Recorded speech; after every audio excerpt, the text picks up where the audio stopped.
Hey guys, Bowie here, and this is how to win the early game with Pudge. The first thing we'll talk about is item builds, but before we start, let me give you an insight on how this video was made. Every single replay here comes from 6.5k plus games from last week, in which Pudge won. While what I present in this video is not indicative of everything being done in higher MMR games with Pudge, it showcases how the players that are winning play. The first thing that might surprise you is that out of 10 games, 8 Pudges started with Stealth Shield instead of Windlace. In this day and age, Pudge's first real power spike comes at level 3, where he can actually kill people by himself. Part of why Stealth Shield is so important is that roaming is way harder than it once was. In fact, Pudge is probably one of the only heroes that can still do it better than most heroes just because of the level 1 hook buff. Still, more often than not, you're going to be trading a lot in lane, and the Stealth Shield makes your 762 level 1 HP way more valuable than a Windlace. Now that hook level 1 is way better, Windlace to close the gap doesn't really do all that much. That being said, the Stealth Shield doesn't mean that you're going to try and right-click range supports. In this particular video, Miracle uses this dire safe lane spot to block the CM, ultimately giving AM first blood.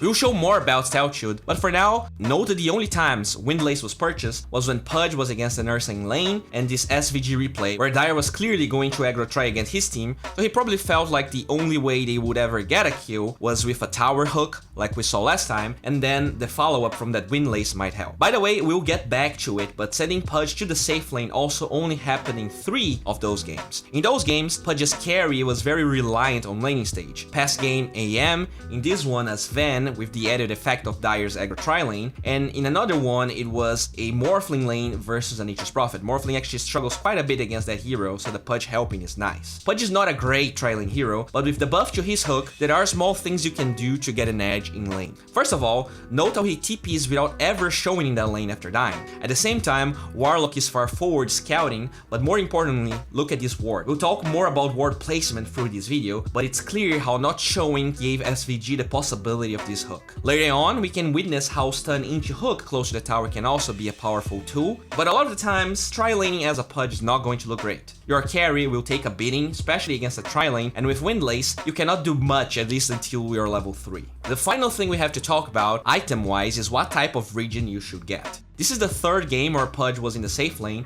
and EGM buys 1 Clarity, which is always nice to have. As a Pudge, you don't trade at all versus Nature's Prophet, you cannot really get denies easily, so you're going to have time to utilize the Clarity to its full potential because you're going to be hiding looking for that perfect hook. Speaking of using Clarity to its full potential, I really dislike how he uses it. Jeraxx and Xayah are probably the best at using the Clarity earlier on. You cannot use 2 hooks in a row without any stat items, but it's pretty close. So what Xayah and Jeraxx usually do is they go for a rune hook when the bounty rune spawns, because it either means a lot of hero damage or a free rune, and then they wait until the creep waves actually meet to cast a second hook, and then they will pop a Clarity. In this Xayah replay, I'm not really sure why Xayah committed the hook like this, but note that since he used it before the creeps meet, he's going to have mana to use it again when heroes are around, so that's nice. In that same game, we can see that against melee heroes, Pudge can actually trade okay and get denies thanks to the 67 base damage the hero has. Since you're going to be around a lot of creeps, the Stealth Shield definitely helps, but going back to the items, he has 1 Mango and 1 Salve and a bunch of regen. This is usually the norm, and the more ranged heroes the enemy has, you're going to see more Clarities rather than Mangoes, just because as long as you show, the Clarity will be cancelled, and you usually don't want to show because they can right-click you and you cannot do much. But still, there's always going to be Mangoes, Tangos, and Salve, and pretty much no stat items at all, at least in the early game. The next thing we'll be talking about is a lane ward. Pudge is quite bad at laning, but you still want the level 3 power spike, which means you're going to be there as a slab of meat, just leeching experience without offering much more than the possibility of a good hook. The possibility of a good hook scales with vision, and thus lane wards are very important. The possibilities range from this ward to one of my favorite heroes, but there's a lot of good examples that I will leave. The main point is, wards blocking camps are quite rare when you have a dual lane with Pudge, especially when he is in the offlane, which is usually the norm, as we already talked about. The next thing I want to talk about is the Broom Hooks. A lot of the times, if you're going duo versus duo, trying to hook a rune is always value. You're either getting free harass on the enemy, since the hook displacement is huge and you have a partner to deal damage, or you're getting a free rune. That's exactly what happens in this GH video. In this Synderen video, we can see the same thing, but with the exception that he hooks the PA. The damage is very substantial.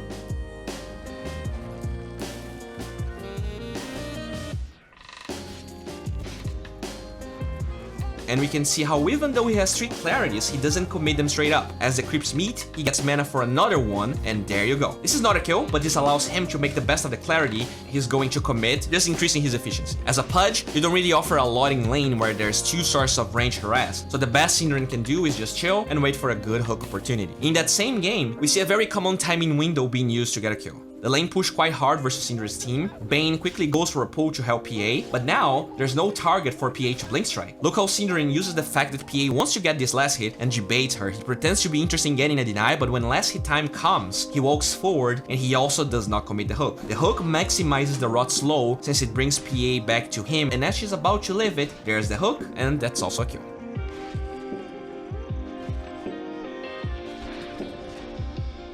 Regarding the optimal clarity usage, this GH video showcases that again. He finds AM scouting his area of the map, commits 1 hook dealing damage, and when the laning stage begins, he's going to have another one before he actually commits any mana regen. Now, how do you actually land good hooks? Landing hooks on good players is very hard, especially after the nerf to the speed of the hook, but there's tons of ways of increasing the chance of it happening. From being out of vision, having wards, abusing choke points, attack and cast animations, and your ally stunts. I'll show you a couple of examples. In this game, GH is out of vision, and you can see that before anything happens, he already expects the lion to make a move. By expecting it before it happens, thanks to quick cast and having his cursor already there, and being out of vision, he grabs hold of that lion, and although it takes some time, they do get a kill.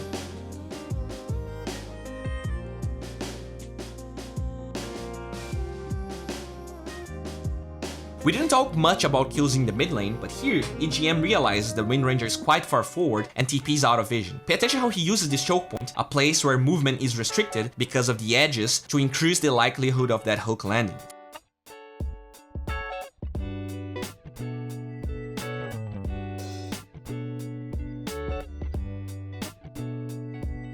If we go back to one of the first clips I've showed you, we can see how Miracle read the creep wave perfectly, so that he's always out of vision and utilize this choke point. This means the Crystal Maiden gets hooked if she runs down or into the woods, giving them first blood. Right as the kill happens, he gets another hook that only doesn't become a kill because his team has terrible follow-up and no stuns or slows yet. That's the same play though, being out of vision and movement prediction. Note that he also committed the hook and didn't pop the clarity straight up.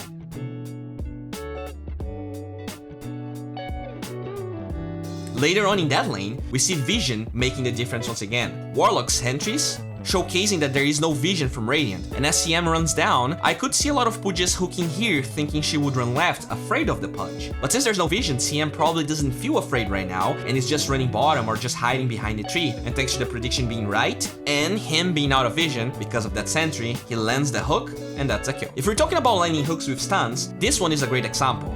While they don't kill throw here, he's forced to TP base, which is arguably even worse than dying and TPing back, especially early on when you don't have boots. We'll be talking more about landing hooks and getting kills, but another great aspect of Pudge is his high base damage. Being able to secure range creeps or deny them is insanely important in enabling your kills, since if you get that sweet level 3 and the enemy is like 1 level behind, your kills will be easier by default. Note how Pudge pings the range creep here so that they go for it at the same time. Still, what I want to talk about is the solo kill and then denies. A big reason the stealth shield is good is that with some kills, it's just easier for you to walk up to people and get that close range hook. Instead of disengaging, Bloodseeker thinks he can trade well versus Pudge, and maybe he could if Bloodseeker wasn't already kinda low in HP, but the 65 base damage definitely increases Pudge's right click power, and keep watching. He turns Rot off, commits another hook as he tries to disengage, and one thing you need to know is that level 1 Rot deals 6 damage every 0.2 seconds, meaning that you can deal like 30 damage to you in 1 second between each right click in the early game. Usually supports the attack every 1 second, sometimes even more. In this situation, he has dual breath on him, but it's also level 1, so note how he starts to rot after he's under 30 HP and the last right click from Jeraxx came through. It's actually pretty hard because Jeraxx is on such close range. Suicides in Dota are incredibly good. Not only you don't lose gold if you buy out, it's a faster trip to the fountain while consuming enemy resources and not giving them gold. And we're going to explore this a little bit more. In this clip, GH gets a hook, following the instructions we were discussing before, being out of vision and predicting movements, but then he realizes that the ball of light might be stronger than anticipated. He quickly turns Rot down and he has 73 HP and a wand. one right click comes through and he lost like 40 HP. At the same time, 34 HP is not something he can chew through with only level 1 rot, so he pops the stick mid-attack animation and now he's on 45. The only reason he actually denies himself here is that the last right click misses as he walks up the ramp.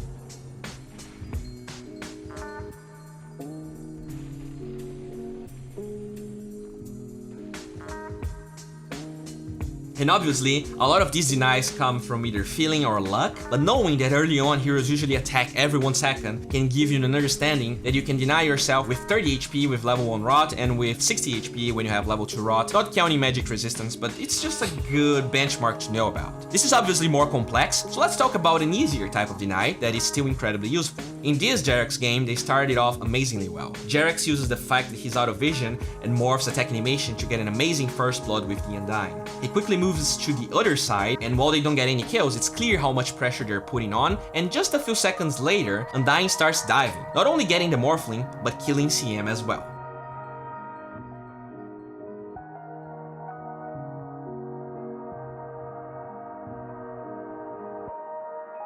Like this, Jeraxx doesn't offer much. Rot allows you to suicide and get back to the lane much faster than walking or suiciding to neutrals, since they nerfed the respawn timer, and Pudge is one of the only heroes that can actually do that, so make sure to actually do it when necessary. Note though that he buys out before dying since you still lose gold, and this increases Pudge's efficiency through the roof. But what about laning? Getting hooks is nice and all, but you don't have kill potential at all times, and if you want to have the kill potential, you need levels first. One big thing is the range creep denies, and usually, as an enemy melee carry, getting close to Pudge is scary, which means that with that base damage and some team up, you can secure a lot of those range creep denies. Be sure to get on the same page with your lane partner when going for stuff like this, and thanks to that, GH is the same level as the safe laners, and since he has Stealth Shield, look what happens when he finds Bane. Yes, Bane is full HP, but GH has 900 HP and damage block, and he just powers through one of the arguably strongest supports in the game. If you get Stealth Shield, you can also man up on people. In this Zai game, he hooks CM knowing that he's faster than her, so he just goes at it. The Stealth Shield really increases the effective HP of this hero, and while he dies, that's a decent trade. Later on, even with Nyx showing up, you can see how the tankiness works well for Pudge, allowing him to disengage while pressuring a tri-lane.